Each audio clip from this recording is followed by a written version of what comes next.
After Paul Bernardo had been identified as the Scarborough rapist, Karla Homolka went to Brampton to be with her aunt and uncle and told them that Paul was responsible for the murders of Leslie Mahaffey and Kristen French.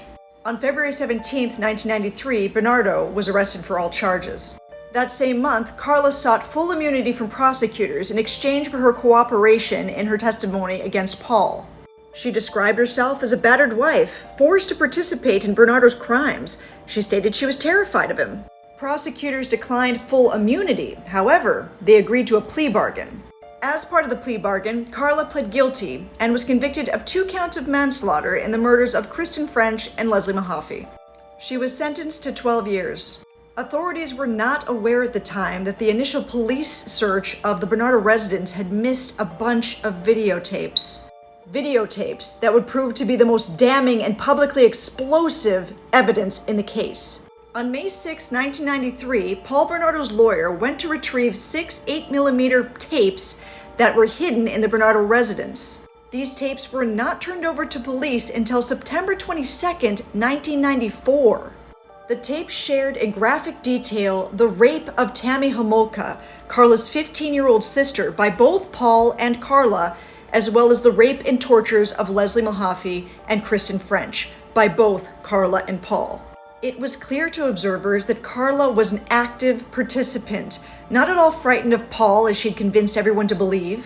She wasn't forced, and she enjoyed it. The entirety of these tapes were played during the trial.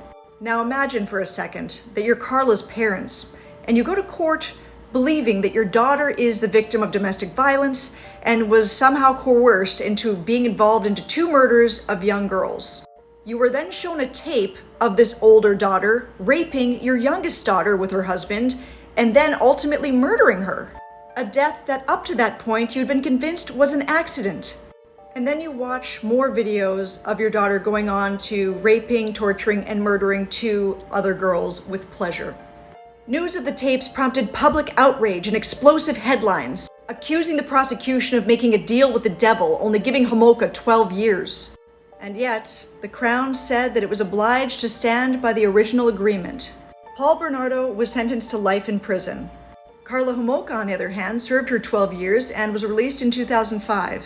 She settled down in Montreal, Quebec. She changed her name to Leanne Bordelaise, and she got married and had 3 children. Now she walks a free woman amongst the rest of us.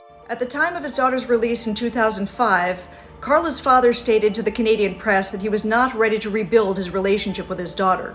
Mr. Homolka told the Globe and Mail, "Someday, I guess."